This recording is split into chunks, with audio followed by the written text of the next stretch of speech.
नमस्कार दोस्तों, स्वागत है आपका आपके अपने YouTube चैनल पर। जैसा कि आप सब जानते हैं कि कुछ समय से SIR फॉर्म 12 राज्यों से भरा जा रहा है और SIR फॉर्म कैसे भरना है, क्या क्या डॉक्यूमेंट्स उसमें चाहिए, इन्हीं सब बातों में व्यक्ति उलझा हुआ है, बहुत ज़्यादा परेशान हो रहा है, जो कि आपको बिल्कुल नहीं होना है। बस इसमें बहुत ज़्यादा जल्दबाजी हो रही है, जिससे ना तो बहुत सारे BLO साहब को समझ आ रहा है और ना ही जिनको फॉर्म दिया जा रहा है उनको कुछ ज़्यादा समझ आ रहा है, क्योंकि चुनाव आयोग द्वारा BLO साहब को किसी भी प्रकार की ठीक से ट्रेनिंग नहीं दी गई है। तो कहीं ना कहीं उनको भी इस फॉर्म में दिक्कत आ रही है, किस प्रकार से भरना है, कहाँ पर कोई गलती कर रहा है, सारी जानकारी कहीं ना कहीं BLO साहब को भी नहीं है। ऐसा नहीं, सभी को नहीं, कुछ BLO साहब को नहीं है।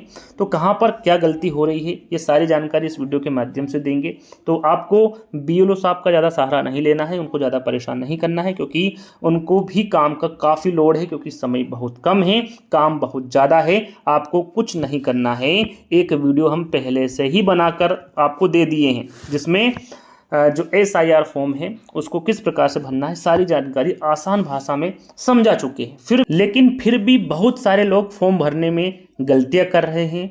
वहाँ गलतियां कौन सी है, उन गलतियों के बारे में बात करेंगे, कैसे उनको भरना है, कैसे उनमें सुधार करना है और कैसे उन गलतियों से आपको बचना है। क्योंकि यदि आप फॉर्म में गलतियां कर देते हैं तो आपके घर एक नोटिस आ सकता है। घबराना नहीं है, इसके बारे में हम पूरी जानकारी देंगे। नोटिस का नाम सुन के घबराना आपको बिल्कुल भी नहीं है। फॉर्म आपका रिजेक्ट होने के बाद यदि आपने गलत फॉर्म भर दिया, जैसे कि मैं अभी आपको बता रहा हूं, यदि आपने गलत फॉर्म भर दिया तो आपके यहाँ पर नोटिस आ सकता है, फॉर्म आपका रिजेक्ट हो सकता है। क्योंकि 4 दिसंबर तक ही वक्त है आपके पास में। 4 दिसंबर के बाद फॉर्म भरना बंद हो जाएंगे और 9 दिसंबर को लिस्ट जारी हो जाएगी, जिसमें आपको ये पता चलेगा कि किसका फॉर्म सही है और किसने अपना फॉर्म गलत फिल किया है। जिसके फॉर्म में जानकारी गलत होगी तो उनको नोटिस भेजा जाएगा।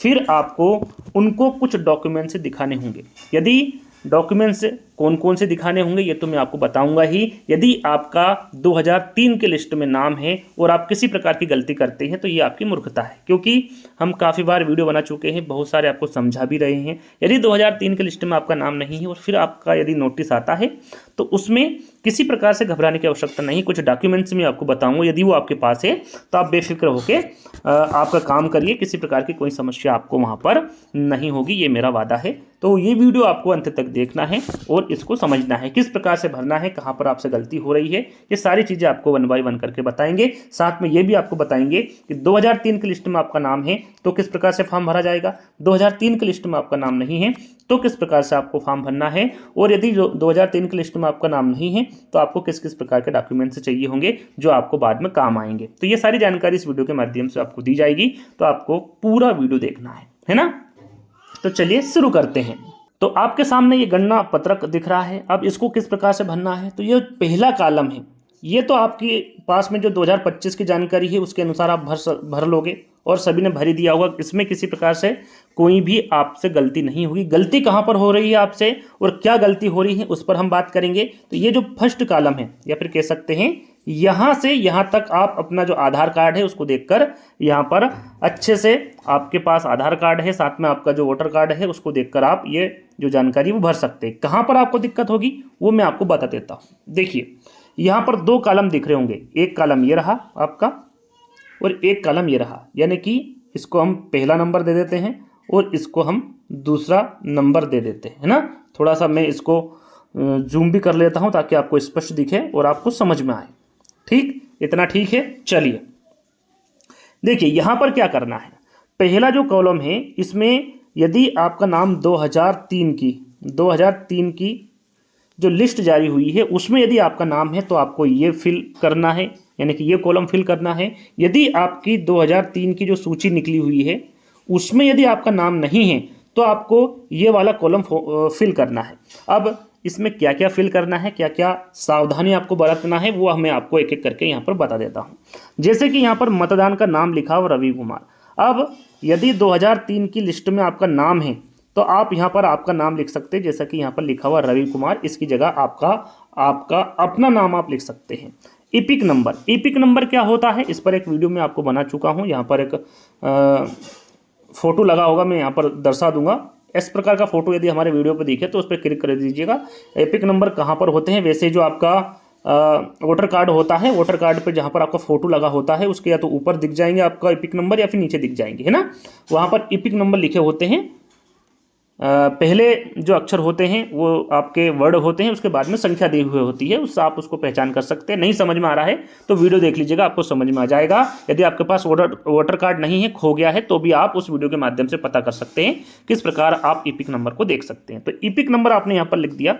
उसके बाद सबसे बड़ी जो गलती होती है वो होती है रिश्तेदार का नाम और रिश्तेदार का रिश्ता, ये सबसे बड़ी गलती होती है। तो अब इसमें करना क्या है आपको, यदि आपने यहाँ पर अपना नाम लिखा है, जैसे कि यहाँ पर रवि कुमार लिखा है, किसी का भी कुछ भी नाम हो सकता है, तो यहाँ पर जो रिश्तेदार का नाम है उसमें किसका नाम लिखना है, अपने पिताजी का नाम लिखना है। ये मैं स्पष्ट कर दूं, याद रखिएगा, ध्यान रखिएगा। यदि आप यहाँ पर एक पुरुष है तो, यदि पुरुष है तो मैं आपको जानकारी बता रहा हूँ, महिला की जानकारी मैं इसके बाद बताऊंगा, पहले पुरुष की सुन लीजिएगा।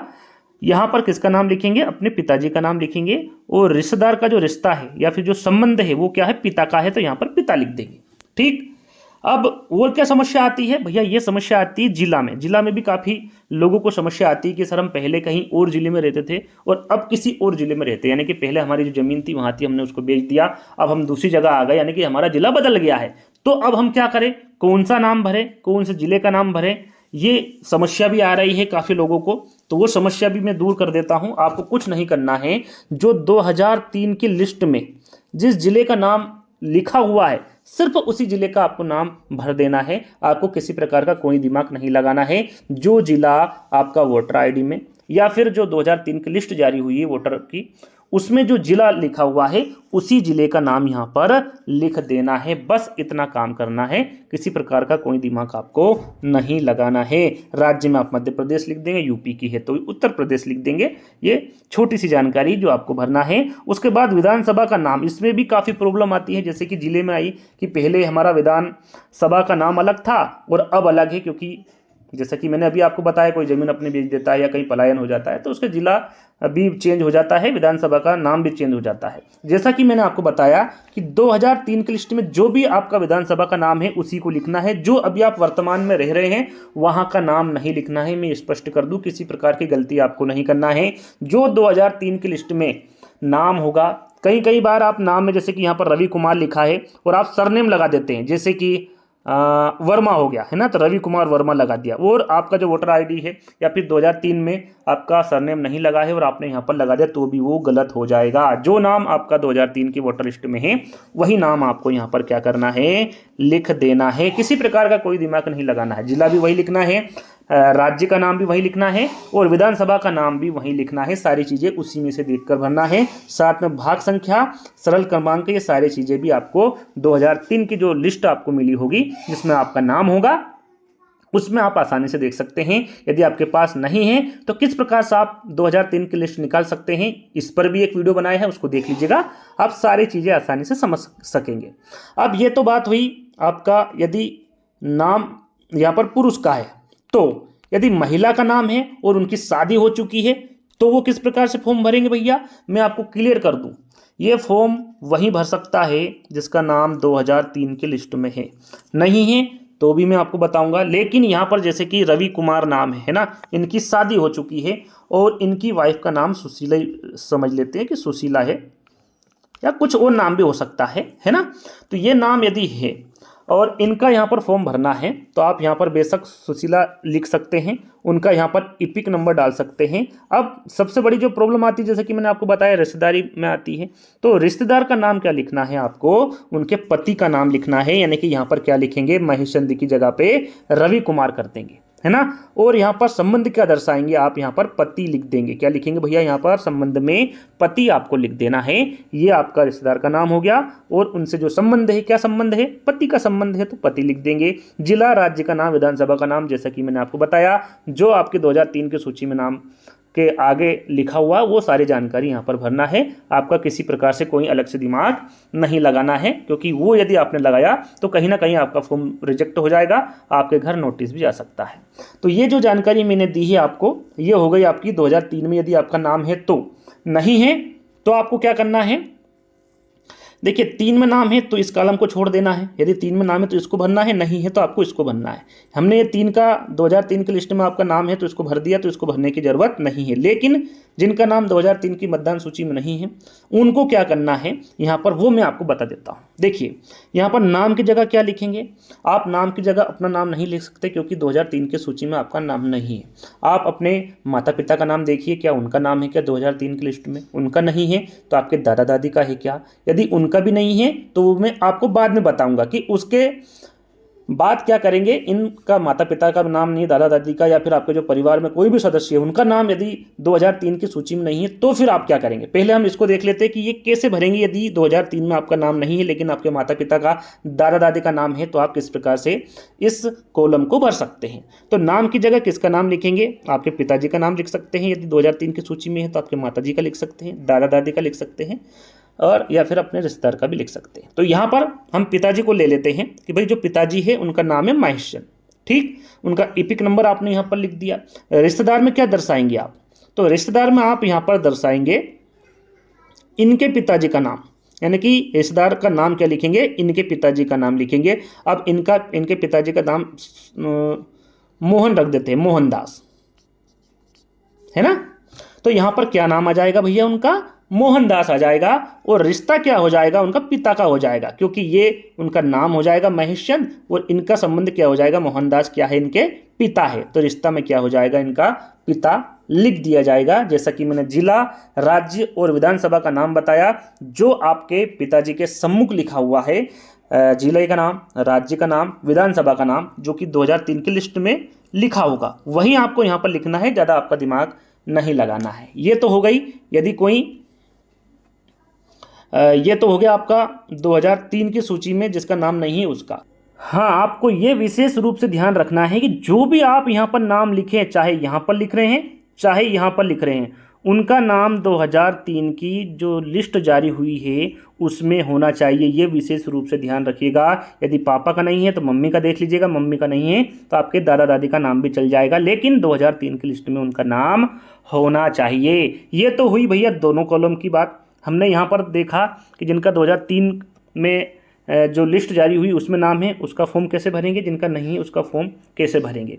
अब बात करेंगे कि भैया जिसका नाम 2000 ना तो 2003 में खुद का नाम है, ना ही उनके माता पिता का नाम है, ना ही उनके दादा दादी का नाम है, और ना ही उनके जो रिश्तेदार है उनका नाम है। अब क्या करेंगे भैया, किस प्रकार से फॉर्म भरेंगे। अब क्या होगा हमारा, क्या हमारा वोट अब नहीं डलेगा, क्या हम इस देश के नागरिक नहीं हैं, वगैरह वगैरह बहुत सारी चीज़ें दिमाग में चल रही है, तो उन सारी चीज़ों को हटा दें। यदि आप इस देश के नागरिक हैं, काफ़ी लंबे समय से आप रह रहे हैं, तो आपको किसी प्रकार से घबराने की ज़रूरत नहीं है। मैं कुछ चीज़ें यहाँ पर आपको बताऊँगा, कुछ डॉक्यूमेंट्स में आपको बताऊँगा, उनमें से एक भी डॉक्यूमेंट्स यदि आपके पास होगा तो आपको किसी प्रकार से घबराने की ज़रूरत नहीं है। एक समझदारी के तौर पर आपको काम करना है, और यदि वो करते हैं तो आप किसी प्रकार से परेशानी में नहीं होंगे, आसानी से आप इस चीज़ को कवर कर लेंगे। तो यहाँ पर हम बात कर रहे थे कि भैया 2003 में यदि आपका, आपके माता पिता का, आपके दादा दादी का नाम नहीं है तो उस स्थिति में आप क्या करेंगे। तो देखिए यहाँ पर सबसे पहली चीज़ कि मैं कुछ डॉक्यूमेंट्स के लगभग 11 डॉक्यूमेंट्स आपको बताऊंगा। कितने बताऊंगा, 11 डॉक्यूमेंट्स। ये कब काम आएंगे, वैसे तो आपको बीएलओ को इन चीज़ों को नहीं दिखाना है, क्योंकि स्पष्ट रूप से चुनाव आयोग द्वारा बताया गया है कि आपको किसी प्रकार से कोई भी अपने डॉक्यूमेंट्स आपके जो बीएलओ साहब है उनको नहीं देना है। ये कब काम आएंगे, जब आपका नाम 2003 की, जैसा कि मैंने आपको बताया है ना, बार बार रिपीट करूँगा, अच्छा नहीं लगता, तो आपको क्या करना है कि यदि आप इसमें भी अवेलेबल नहीं, इसको भरने का भी आपको हक नहीं है, इसको भरने का भी आपको हक नहीं है, तो क्या करेंगे आप, सिर्फ जो 2025 की जानकारी है, ये जो 2025 की जानकारी है सिर्फ आपको ये भरना है बस, ठीक। आपको ये दोनों कॉलम क्या करने हैं, छोड़ देने हैं, और आपके जो भी साइन वगैरह होंगे उन साइन को करके क्या कर देना है, बीएलओ साहब को दे देना है। आपको ये डर लग रहा होगा कि हमारे यहाँ तो फिर नोटिस आ जाएगा, वो आएगा, वो स्वाभाविक है, वो आएगा, लेकिन उससे भी हमें निपटना है, उसका भी हम आपको तरीका बताएंगे, क्योंकि आपने सिर्फ वही जानकारी भरी जो 2025 की, 2003 की या फिर उससे पहले सॉरी वो जानकारी आपने नहीं भरी है तो कहीं ना कहीं आपको समस्या होगी। लेकिन आपको फॉर्म भरना है, मैं पहले बता दूं, ऐसा नहीं है कि हम फॉर्म नहीं भरेंगे, फॉर्म आपको भरना ही है। यदि नहीं भरेंगे तो बहुत ज़्यादा प्रॉब्लम में आ सकते हैं। यदि आपने भर के दे दिया तो मैं उसका सलूशन भी आपको बता दूंगा, किसी प्रकार की कोई समस्या आपको नहीं होगी। अब बात करते हैं कि हमने 2025 की जानकारी भर दी, साइन कर दिए, और ये जो फॉर्म है ये हमने BLO को दे दिए साइन करके। अब क्या होगा आगे, तो मैं आपको एक एक करके बताता हूँ। जैसा कि मैंने अभी आपको 11 डॉक्यूमेंट्स के बारे में बताया, वो मैं आपको बताऊंगा। उसके पहले आपको ये पता होना चाहिए कि इनकी ज़रूरत कब पड़ेगी। जब 4 दिसंबर को फॉर्म भरना बंद हो जाएंगे, उसके बाद में 4 दिसंबर को तो फॉर्म भरना आपके बंद हो जाएंगे। उसके बाद में 9 दिसंबर को, कब भैया, 9 दिसंबर को जब लिस्ट जारी होगी, जब लिस्ट निकलेगी, उसमें यह पता चलेगा कि किसने फॉर्म सही भरा है, किसने फॉर्म गलत भरा है। उसी में आपका भी पता चलेगा कि भैया आपने जो 2025 की जानकारी दी है वो सही दी है या फिर नहीं। यदि सही दी है तो जैसा कि मैंने आपको बताया कि आपके घर नोटिस आ सकता है, तो उसमें घबराने की, डरने की आवश्यकता नहीं है, क्योंकि हम भारतीय हैं, भारत के मूल नागरिक हैं। उनके कुछ दस्तावेज होते हैं, उन्होंने 11 प्रकार के दस्तावेज बताए हैं। इनमें से एक भी यदि आपके पास दस्तावेज है या फिर डॉक्यूमेंट्स है तो आपको घबराने की ज़रूरत नहीं है। आप वोट भी दे सकते हैं, आपकी वोटर ID भी बनेगी, आपका सारा काम होगा, किसी प्रकार से आपको परेशान होने की ज़रूरत नहीं है। एक और चीज़ सामने आती है, यदि जिनका जन्म 1 जुलाई, क्या बता रहा हूँ मैं, ध्यान से सुनिएगा, जिनका जन्म 1 जुलाई 1987, 1 जुलाई 1987 के पहले हुआ है, और उनका भी नाम 2003 की जो वोटर ID निकली हुई है या फिर जो हम डाउनलोड करते हैं उसमें उनका नाम नहीं है, तो वो क्या करेंगे भाई, उनका क्या होगा। ये तो 1987 में इनका जन्म हो चुका है, 2003 के बहुत पहले इनका जन्म हो चुका है, तो इनका नाम होना चाहिए, लेकिन नहीं है। तो ये क्या करेंगे, तो इन दोनों कंडीशन में, जैसे कि मैंने अभी आपको बताया था, 2025 की जानकारी भरते हैं आप, और साथ में जैसा कि 1 जुलाई 1987 से पहले आपका जन्म हुआ है, और फिर भी 2003 की जो वोटर ID लिस्ट है उसमें आपका नाम नहीं है, तो कौन कौन से वो 11 डॉक्यूमेंट्स हैं जिनके बारे में आपको पता होना चाहिए। वैसे यहाँ पर मैं स्क्रीन पर लिख दूंगा, फिर भी एक बार पढ़ के मैं आपको बता देता हूँ। देखिए, पहला होना चाहिए आपके पास है पासपोर्ट। पासपोर्ट यदि नहीं है, यहाँ पर मैं स्पष्ट कर दूं, इन 11 में से एक चाहिए, 11 नहीं चाहिए, 11 में से कोई एक भी डॉक्यूमेंट्स आपके पास होगा तो आपको किसी प्रकार की समस्या नहीं होगी। पहले नंबर पे है आपका पासपोर्ट, आपके पास होना चाहिए। पासपोर्ट नहीं है तो जन्म प्रमाण पत्र तो सभी के पास होगा। जन्म प्रमाण पत्र यदि आपके पास है तो भी आपको किसी प्रकार की समस्या नहीं होगी। उसके बाद में मूल निवासी प्रमाण पत्र, वैसे हमने इस पर एक वीडियो बनाया है प्रॉपरली, जो भी डॉक्यूमेंट्स हैं उनकी सारी जानकारी एक एक करके दी है, उस वीडियो को भी देखेंगे तो भी आपकी सारी समस्या खत्म हो जाएगी। यहाँ पर भी मैं आपको बता रहा हूँ, जन्म प्रमाण पत्र हो आपके पास में, मूल निवासी प्रमाण पत्र हो, है ना, ये सरल सी चीज़ें हैं, घर में मिल जाती है आसानी से, तो यदि ये हैं तो भी आपको किसी प्रकार की समस्या नहीं है। उसके बाद में परिवार की जो नकल की रजिस्ट्री होती है वो यदि आपके पास है तो कोई प्रॉब्लम नहीं होगी। साथ में यदि वन अधिकारी प्रमाण पत्र हैं आपके पास में तो कोई प्रॉब्लम नहीं होगी। 10वीं की मार्कशीट होगी आपके पास में, यदि आपने ग्रेजुएशन किया हो किसी कॉलेज से तो उसका सर्टिफिकेट होगा, उसकी मार्कशीट होगी, तो भी कोई दिक्कत नहीं होगी आपको।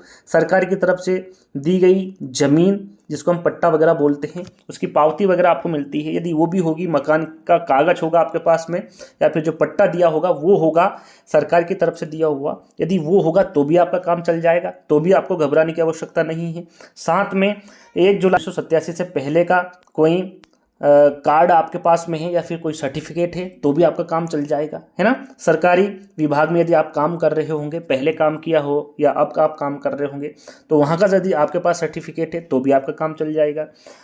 जो यदि आप काम कर रहे थे और आप अब रिटायरमेंट हो गए हैं, आपकी पेंशन बन रही है तो पेंशन दाता है आप, है ना, उसका यदि आपके पास में सर्टिफिकेट है तो भी कोई दिक्कत नहीं होगी, तो भी आप इस समस्या से आपको छुटकारा मिल जाएगा, है ना। राष्ट्रीय नागरिक रजिस्ट्रेशन NRC जिसको हम बोलते हैं, वो ज़्यादा कुछ खास लोगों के पास है नहीं, तो NRC यदि आपके पास है तो भी कोई दिक्कत नहीं है ना। तो टोटल लगभग ये 11 दस्तावेज या 11 जो मैंने अभी आपको डॉक्यूमेंट्स बताए हैं, इनमें से किसी एक का होना जरूरी है ना, सभी का जरूरी नहीं है। जो 11 मैंने आपको बताया, एक बार फिर रिपीट कर देता हूँ, पासपोर्ट, जन्म प्रमाण पत्र, मूल निवासी प्रमाण पत्र, परिवार की नकल की रजिस्ट्री, वन अधिकारी अधिकार प्रमाण पत्र, 10वीं की मार्कशीट हो, कॉलेज के सर्टिफिकेट हो या उसकी जो मार्कशीट होती है सरकार की तरफ से दी गई, जमीन या मकान का कागजात आपके पास होना चाहिए। 1 जुलाई 1987 से पहले का कोई आई कार्ड या फिर जो सर्टिफिकेट आपके पास हो वो यदि हो, सरकारी विभाग में काम कर रहे हो उसका सर्टिफिकेट, पेंशनदाता हो उसका सर्टिफिकेट, या फिर जो NRC राष्ट्रीय नागरिक रजिस्ट्रेशन जो हो रहा है उसमें से यदि आपके पास ये जानकारी होगी तो भी आपका काम हो जाएगा। इन 11 में से एक दस्तावेज आपके पास में होना अनिवार्य है। तो ये तो मैंने एक एक करके आपको जो समस्याएं आपकी थी वो मैंने आपको बता दी। और भी समस्या आती है। अब और कौन सी समस्या आ रही है भैया वो आपको पता होना चाहिए। जैसे कि यहाँ पर हमने क्लियर कर लिया कि 1 जुलाई 1987 से पहले यदि किसी का जन्म हुआ है तो आप क्या क्या आपके पास डॉक्यूमेंट्स होने चाहिए। 11 डॉक्यूमेंट्स में से अब कुछ लोग ऐसे भी हैं जिनका जन्म 1 जुलाई 1987 से 2 दिसंबर, यहाँ लिख देता हूँ, 2 दिसंबर 2004 के बीच में हुआ है। समझ गए आप? जिनका जन्म 1 जुलाई 1987 से 2 दिसंबर 2004 के बीच में हुआ है। अब भैया उनको क्या करना है, वो किस प्रकार से फॉर्म भरेंगे? तो उनको भी वैसा ही फॉर्म भरना है, यानी कि 2025 की जो जानकारी है वो ही देना है। उसके बाद में जो भी आपके पास में नोटिस आएगा उसके बाद में आपसे जो कागज या डॉक्यूमेंट्स मांगे जाएंगे वो आपको देना है। तो वो क्या डॉक्यूमेंट्स मांगेंगे वो मैं आपको बता देता हूँ। जैसे कि नाम 2003 के लिस्ट में नहीं है उनका डॉक्यूमेंट्स एक चाहिए, है ना। मैं यहाँ पर स्पष्ट कर दूँ, जिनका नाम जैसे कि यहाँ पर उदाहरण के तौर पर रवि कुमार है, इनका 2003 में नाम नहीं है तो इनका एक डॉक्यूमेंट्स चाहिए। जो उन 11 जो मैंने डॉक्यूमेंट्स बताए हैं उनकी बात कर रहा हूँ, उनमें से होना चाहिए, है ना। साथ में या तो माँ का या फिर पिता का, माँ या पिता या लगा हुआ, यानी कि माँ का होना चाहिए एक डॉक्यूमेंट्स या पिताजी का होना चाहिए। यहाँ पर जिसका नाम मतदाता सूची में चढ़ाना है उसका डॉक्यूमेंट्स, या माँ साथ में होना चाहिए, है ना। इनके साथ में माता का होना चाहिए या फिर पिता का, दोनों में से किसी एक का डॉक्यूमेंट्स होना चाहिए। तो आप किसी प्रकार से प्रॉब्लम में नहीं फंसेंगे, आपका काम हो जाएगा। ठीक, 1 जुलाई 1987 से 2 दिसंबर 2004 के बीच में जिनका जन्म हुआ है उनके बारे में ये जानकारी थी। जिनका नाम 2003 की लिस्ट में नहीं है उनको ये डॉक्यूमेंट्स दिखाना है। अपना डॉक्यूमेंट्स यानी कि स्वयं का डॉक्यूमेंट्स, साथ में माता का या फिर पिता का एक डॉक्यूमेंट्स आपको दिखाना होगा। जो 11 डॉक्यूमेंट्स मैंने बताए हैं उनमें से ही दिखाना है ना, ये आपको विशेष ध्यान रखना है। चलिए, ये तो बात हो गई भैया 2004 तक के जो लोग जन्मे हैं उनके बारे में। अब कुछ ऐसे भी हैं जो 2 दिसंबर 2004 के बाद जन्म लिए भैया, उनका भी तो कुछ होना है, वो भी तो वोट डाल सकते हैं, उनका भी तो यहाँ पर वोटर आईडी में नाम होना चाहिए। लेकिन नहीं, क्यों नहीं है? क्योंकि 2003 के बाद उनका जन्म हुआ है, यानी 2 दिसंबर 2004 के बाद जिनका जन्म हुआ है उनका क्या होगा? तो उनको भी घबराने की आवश्यकता नहीं, क्योंकि 2004 में उनका जन्म हुआ है तो 2003 में उनका नाम होना स्वाभाविक है कि नहीं होगा। लेकिन उनके माता पिता का भी नहीं है, उनके दादा दादी का भी नहीं। तो क्या करना है, उस कंडीशन में क्या करना है वो भी मैं आपको बता देता हूँ। देखिए, यहाँ पर मैंने 11 दस्तावेज आपको बताए, 11 डॉक्यूमेंट्स बताए हैं। उसमें से एक डॉक्यूमेंट्स उसका होगा जो 2004 के बाद जन्म हुआ है जिसका, यानी कि स्वयं का एक डॉक्यूमेंट्स उसके पास होना चाहिए। साथ में जैसा कि अभी मैंने आपको बताया था, या माता का होना चाहिए, पिता का, जिसका 1 जुलाई 1987 से 2 दिसंबर 2004 के बीच में जन्म हुआ। लेकिन यहाँ पर दोनों का चाहिए, यानी कि एक तो स्वयं का, यहाँ पर लिख देता हूँ मैं, एक तो स्वयं का चाहिए, माताजी का चाहिए, प्लस पिताजी का चाहिए। यहाँ पर इन दोनों का सर्टिफिकेट लगेगा, यानी कि इन दोनों का डॉक्यूमेंट्स होना चाहिए, एक तो स्वयं का और माता पिता का। जो मैंने 11 बताए हैं उनमें से कोई किसी न किसी प्रकार से कोई सा भी डॉक्यूमेंट्स आपको देना होगा तो आपका काम चल जाएगा। किसी प्रकार से कोई समस्या आपको नहीं होगी। ठीक, ये आपको समझ में आ गया। तो हमने आपको ये 11 डॉक्यूमेंट्स बता दिए। इनमें से जो होने वाली समस्याएं हैं, क्या ज़रूरत है क्या नहीं है, किसको क्या ज़रूरत है किसको क्या ज़रूरत नहीं है, ये एक एक करके इस वीडियो के माध्यम से सारी जानकारी आपको दे दी है। यदि आपके पास में ये सारी चीज़ें हैं तो आप इस देश के नागरिक हैं, आपको घबराने की आवश्यकता नहीं है किसी भी प्रकार से। यदि और भी कोई समस्या आती है तो आप हमें कमेंट्स के माध्यम से बता सकते हैं। सारी जानकारी की वीडियो हम बना चुके हैं, लेकिन फिर भी कोई समस्या आती है तो हम कमेंट के माध्यम से ही आपकी समस्याओं को दूर करने की कोशिश करेंगे। आई होप आपको ये वीडियो पसंद आया होगा। पसंद आया हो तो वीडियो को लाइक करना है, शेयर करना है और चैनल को सब्सक्राइब कर देना है। I hope